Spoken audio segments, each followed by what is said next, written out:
Auzubillahiminash-shaytanir-rajim. Bismillahir-rahmanir-rahim. Dear audience, listeners and researcher, अस्सलाम वालेकुम। आज जिस टॉपिक को हम डिस्कस कर रहे हैं वो नहायत ही अहम इसलिए है और इस तरीके से भी है क्योंकि ये एक ऐसा प्रॉब्लम था जिसको बज़ाते ख़ुद एज अ स्कॉलर मैंने ख़ुद फेस किया। और यकीनन जो एक न्यू स्कॉलर्स होंगे या नए जो हमारे पास जो नई जनरेशन जो है जब रिसर्च की फील्ड के अंदर अपना कदम रखती है तो ये प्रॉब्लम्स जो है उनको भी फेस करना पड़ता होगा या किया होगा। बेसिकली आज जिस टॉपिक को हम डिस्कस कर रहे हैं वो है difference between the article and a research, कि आर्टिकल और रिसर्च के अंदर क्या क्या ऐसी डिफरेंसेस या फ़र्क मौजूद होते हैं जिसकी वजह से रिसर्च जो है उसको हम आर्टिकल नहीं कहते और जो आर्टिकल्स है उसको हम रिसर्च नहीं कहते। तो इस लेक्चर के अंदर जो है हम सबसे पहले इन चीज़ों को ही गौर करेंगे कि वो कौन कौन से ऐसे निकात हैं जिनको मलूज़ ख़ातिर रख कर हम ये देखते हैं कि ये हमारा रिसर्च पेपर है या रिसर्च आर्टिकल है और ये चीज़ जो है ये हमारी रिसर्च है।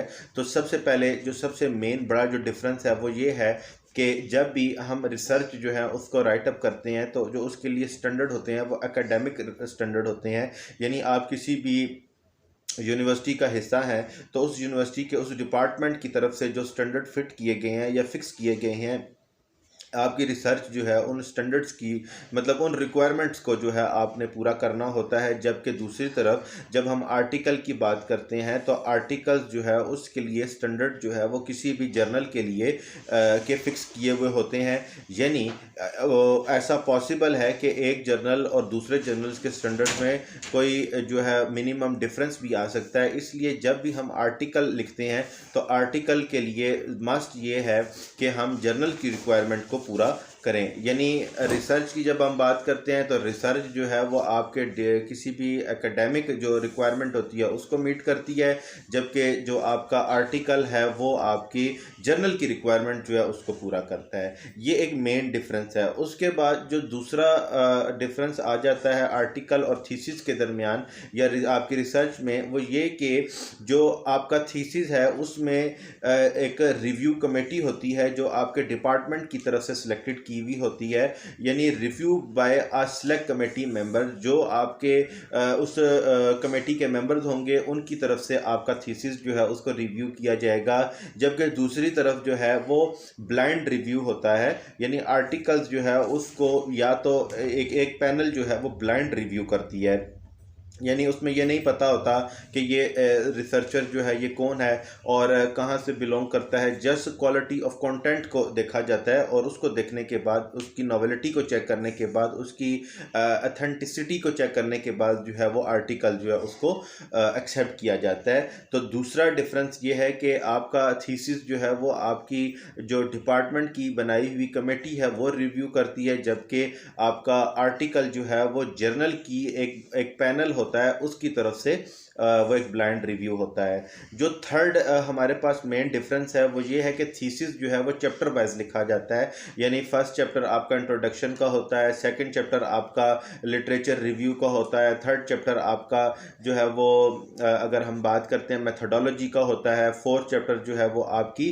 डेटा एनालिसिस का होता है और जो फाइव चैप्टर है वो आपकी फाइंडिंग्स, कंक्लूजन, डिस्कशन, रिकमेंडेशन और सजेशन का होता है। तो थीसिस जो है वो आपका चैप्टर वाइज लिखा जाता है, जबकि आर्टिकल्स जो है वो आपका जो होता है वो सेक्शन वाइज होता है। क्योंकि रिसर्च जो है उसमें डेटा बहुत ज़्यादा मौजूद होता है, थीसिस के अंदर डेटा जो है उसकी वर्डिंग ज़्यादा होती है, जबकि आपका आर्टिकल जो होता है उसमें आपकी नंबर ऑफ वर्ड्स जो है वो लिमिटेड होते हैं, इसलिए आपके चैप्टर्स नहीं बल्कि सेक्शंस बनाए जाते हैं। जी, फोर्थ नंबर पे जब हम बात करते हैं तो फोर्थ नंबर पे जब हमारा थीसिस जो है वो थीसिस जो है वो लेंथी होता है।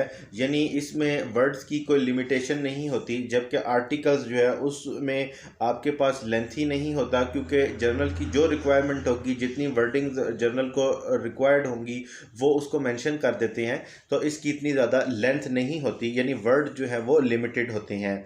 उसके बाद नंबर 5 पर जो डिफरेंस हमारे पास आता है थीसिस और आर्टिकल के दरमियान, वो ये कि थीसिस जो है उसमें टेबल ऑफ कंटेंट मौजूद होता है। आपके पास फर्स्ट सेकंड थर्ड पेज के ऊपर आपकी तमाम एक्टिविटीज़ की बमा नंबरिंग जो है, जो एक्टिविटी, जो टेबल, जो फिगर जो है आपने बनाई, डेवलप की, उसको एक लिस्ट के अंदर जो है आप मेंशन करते हैं। साथ पेज नंबर आप उसको मेंशन करते हैं। आप उसके बाद सीरीज़ नंबर जो होता है कि वो किस हेडिंग की है और किस हेडिंग की सब हेडिंग्स है, उसको आप मेंशन करते हैं। तो टेबल ऑफ कंटेंट जो है वो आपका मौजूद होता है थीसिस के अंदर, जबकि आपका जो आर्टिकल है वो मैन्युस्क्रिप्ट फॉर्म के अंदर होता है। उसके बाद नंबर 6 के ऊपर जब हम बात करते हैं थीसिस और आर्टिकल के डिफरेंस की, तो लिटरेचर रिव्यू, आपके पास डिटेल लिटरेचर रिव्यू जो है वो थीसिस के अंदर मौजूद होता है, जबकि दूसरी तरफ आर्टिकल जो है उसमें आपका लिटरेचर जो है वो इतना ज़्यादा लेंथी नहीं होता, लिमिटेड फॉर्म में आपका लिटरेचर रिव्यू मौजूद होता है। उसके बाद जो आपके पास नंबर 7 के ऊपर जो आपका मेन डिफरेंस आता है वो ये होता है कि description and copies of tools used. आप जो भी टूल यूज़ करते हैं, क्वेश्चनियर जो है उसको वो डिफरेंट कॉपीज़ की फॉर्म में और डिटेल्स फॉर्म में मौजूद होता है, जबकि दूसरी तरफ जो आपका आर्टिकल है उसमें एसेंशियल एंड सुक्सेंट टूल यूज़ जो है वो होती है। और सबसे आखिर में जो 8 मेन डिफरेंस है कि थीसिस जो है उसके अंदर तमाम फाइंडिंग्स जो हैं उसको प्रेजेंट किया जाता है, जबकि आपका जो रिसर्च आर्टिकल होता है उसमें आपकी लिमिटेड और आप ये कह लें सेलेक्टेड फाइंडिंग्स जो है वो मौजूद होती हैं। तो ये 8 मेन डिफरेंस है जो कि एक रिसर्च या एक थीसिस को एक आर्टिकल से जुदा करते हैं, इनमें मेन फ़र्क लेकर आते हैं। और उम्मीद है इस वीडियो को देखने के बाद आपका आर्टिकल और थीसिस से मुतल्लिक जो कॉन्सेप्ट है वो बहुत हद तक क्लियर हो जाएगा। अगर आपको चैनल पसंद आता है तो काइंडली आप लाइक और सब्सक्राइब के बटन को पुश करें, ताकि मज़ीद इंफॉर्मेटिव वीडियोज़ जो हैं वो आपको वक्तन फ़वक्तन मिलती रहे। तब तक के लिए अल्लाह हाफिज़।